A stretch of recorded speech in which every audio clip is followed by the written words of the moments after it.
Rashad, why you didn't Anyways, hit me up? What's up, Rashad? Hey, Rashad. What's up, Rashad? Thank you, Rashad. brother, I love you, brother. What's up, Rashad? What it do, boy? Hey, Rashad. What's happening, everybody? Welcome back to the channel. My name's Rashad Milligan. This is the road to 10K subs. If you are new to the channel, stop throwing them things on the court. It ain't funny. It never was funny. The reason why I was ignoring it was because when you give things more attention, people are like, ooh, this got attention. I want attention. And they go and try to do it again. So now what do we have at all the WNBA games across all the courts and all the arenas? People doing the same thing to get a cheap laugh and to go viral. And it keeps going viral and people keep, oh my gosh, I can't believe it's happening. And now it's, oh, it's not even funny anymore, guys. Well, how about it never was funny from the jump, huh? Groundbreaking concept. It was never funny from the jump. And the more attention you give to things, the more people want to do it. Monkey see, monkey do. And that's not a racist joke. It's the same thing like with what I think with school tragedies and things of that sort. Of like, I think that's why they really, you see a difference in between how the, you know what I'm saying, alleged, how do you call them, the alleged defendants are kind of covered, how they used to be covered, say like the late 90s, early 2000s versus how they're covered now. It's a lot less focus on them, a lot less talk about them. You don't really know their names, first name, last. They don't become celebrities. They aren't placed on this pedestal. They might be mentioned once. You might see their mugshot for a couple days if it's really bad on the news, and then they move on. They continue talking about the tragedy and the situation, but they don't talk about the alleged defendant anymore, because you give attention to the defendant and kids are going to look at that and like, man, I've always felt unseen. I want to make a name for myself. I want to be remembered. And they go thinking that's the way to do it. I just think it's dumb. I want people to stop. Please stop. So with that being said, I guess let's get into the news for the day. This one hit me, man. I'm not even gonna lie to you. I saw this like maybe an hour or two ago, but I moved it all the way up top because it's important to me. And yeah, it's my journal. This is from the Ball Alert. Shout out to the Ball Alert. BET pulls the plug on the Hip Hop and Soul Train Awards. Hurt me, man. Hurt me. Two of Black music's most iconic celebrations are off the air indefinitely by Think Tank. That sounds like AI. We're gonna move past it, because I don't see anybody else writing a story on this tonight. There'll probably be some stories on it tomorrow when people get back to work on normal clock, but they're none tonight. So here we go. And here's Lil' Kim in 2022 on the carpet of the BET Hip Hop Awards. BET made a major move that's catching a lot of people off guard. The network officially suspended both the BET Hip Hop Awards and Soul Train Awards indefinitely. Yes, that means two of the most culturally significant nights in Black music have no set date to return. There's no word on whether they ever will. This isn't just about two award shows. The BET Hip Hop Awards has been the go-to celebration for rap and hip hop culture since 2006, known for its ciphers, bold performances, moments that made headlines. Likewise, Soul Train Awards have been honoring R&B and soul since 1987, highlighting legends while giving shine to emerging talent.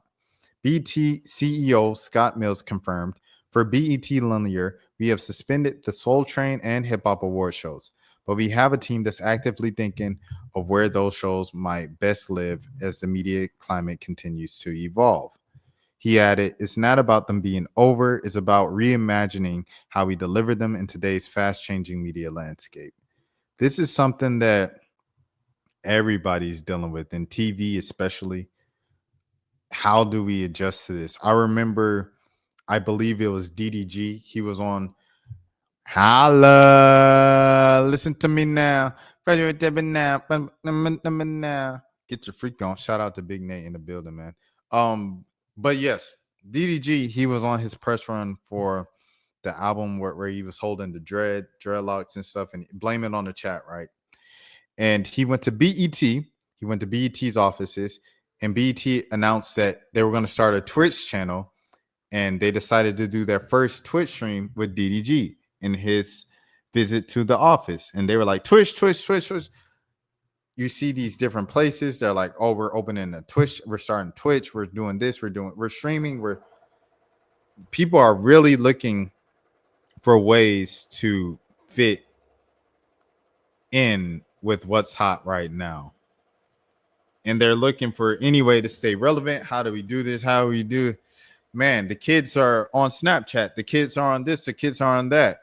ESPN is doing ESPN Bet. Now, the NFL owns 10% of ESPN now. So we've compromised journalistic integrity for the sake of monetary gain and for the sake of attempting to survive and stay relevant. That is what we're seeing in sports. And I'm bringing up sports journalism because that's the field of work I'm in. But this is what we're seeing in media trying to stay afloat. Okay, we're going to lean a little more into the sports gambling side of things. We're going to lean a little more into partnering with actual leagues. We're going to lean a little more into streaming and this and that. We just hired a Snapchat and social media lifestyle influencer person who has 14 million followers. And that's who we're going to hire at ESPN to be on NFL Live and on these studio shows as opposed to a journalist. We got rid of PTI and not PTI, but Around the Horn and all of these different shows and these long-loved journalists and behind-the-scene powerhouses and stuff like that to keep up with the trends. Trends. People are literally just trying to find a way to survive and keep the lights on in their places. And it's a sad thing because the Hip Hop Awards, for me, has a very, very, very special meaning. Like this article says, they started in 2006. The Hip Hop Awards were always in Atlanta. So for me, like as a kid, that was like the first time that we had an annual national big event in my city, like right down the street from me, right down the highway from me. And so it was beautiful seeing that. I remember all the years, the early years of T.I. and Soulja Boy and Gucci and all of these big events in rap music were happening at the BET Hip Hop Awards. Then when they kicked in the ciphers, oh man, that changed the game forever, bro. And my favorite cipher, I was just talking about this in a meeting about an hour or two ago. In 10th grade, every day I would come home and I would go on Comcast On Demand downstairs. And I will watch two things. I will watch the Tyler, the Creator Yonkers video, and I will watch the BET Hip Hop Awards, and I'll skip all the way to the Good Music Cypher with Kanye West, Common, Sci-Hi to Prince, Big Sean, and I believe that was it. Maybe Pusha T was in it as well. And I will watch those two things every single day. And the Good Music Sci-Fi, I could still, like say it word for word right now. The windows, why the Winslow? Don't make me bring the toys out. Yeah, don't make me bring the toys. No. That's the actual song from Dark Fantasy. But on the cipher, it was that's why the devil the same thing, that is a bad deal, but at least it came with a few toys like a Happy Meal. This game you can never win because they love you, then they hate you, then they love you again. Get away from me, loneliness. Get away from me, fake tracks. I can only make hits. Get away from them, man. Come on, man. Shouts out to Kanye West. Anyway, I say all this to say there were so many great moments. That was my favorite cipher. And then you had a couple years back, you had early Nicki before she really popped. You had Lecrae before he really took that next level of stardom and things of that sort. You had Crit and all these guys. The BET Hip Hop Award ciphers was how I discovered Childish Gambino was Childish Gambino. Childish Gambino was someone whose name I always saw on the internet and on YouTube comments and things of that sort. And I knew who Donald Glover was because my friend, shouts out to my boy Charles Kane, one of my best friends in life. He put me on the Derek Comedy when we were in 6th grade in 2006. We watched Derek Comedy, so I knew who that was. And then I seen him on Community. I said, oh, that's the dude from Derek Comedy. I didn't know he was writing for 30 Rock at the time he was on Derek Comedy, but that's besides the point, right? When I seen his name pop up as Childish Gambino and he was telling jokes and rapping, I was like, oh, is he joking? Like, is the actor joking or whatever? Because that was the same year that Will Ferrell went to the ESPYs and he walked on stage and accepted an award on Tiger Woods' behalf. So I'm thinking like he's just joking like Will Ferrell was as a comedian, as an actor and stuff. I asked my friend, hey, is the dude from Derek Comedy and NBC, is that Childish Gambino? And he said, yeah, he does a lot of things and he has a lot of money. I was like, oh, snap, what the heck? And from there on, I've been all in on Gambino's music. went back through his entire catalog. This was like right after Royalty came out. He was on the cipher with Angel Hayes and ASAP Rocky, and I want to say like Dricky Graham, or I forgot his name. But yeah, it was a great cipher as well.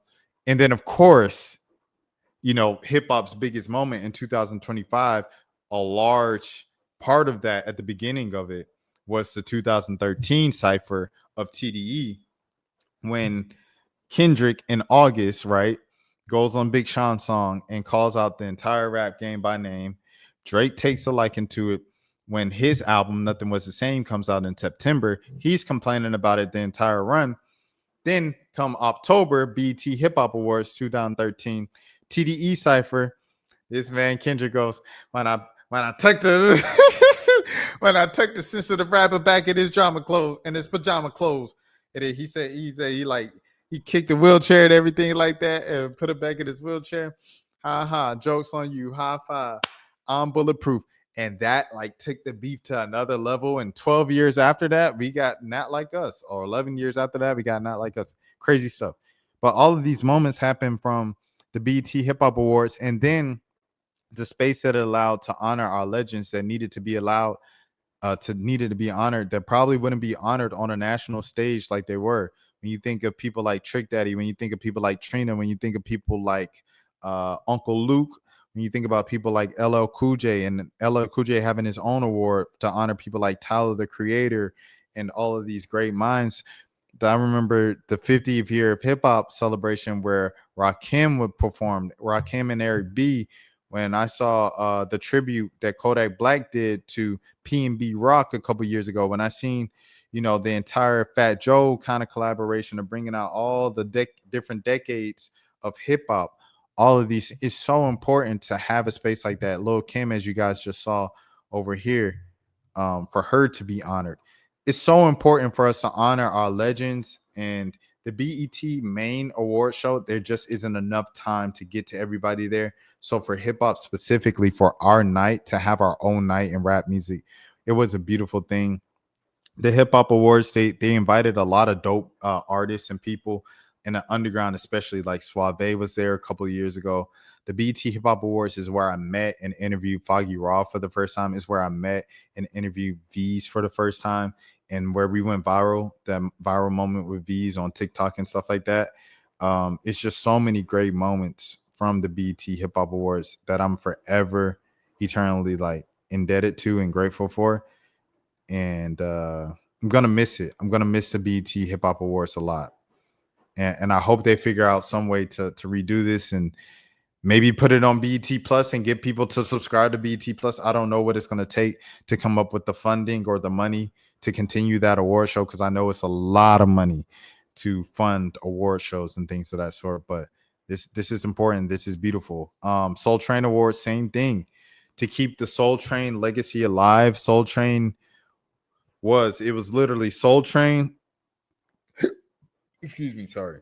Soul Train into Rap City-ish, into 106 and Park, into Breakfast Club, and ever since then it's kind of been like scattered now. It's like Breakfast Club here, or Joe Budden podcast here, or this podcast here, this podcast here. It's all kind of scattered. There's no central area now how it used to be, because we live in a individualized civilization with social media, technology, everything like that.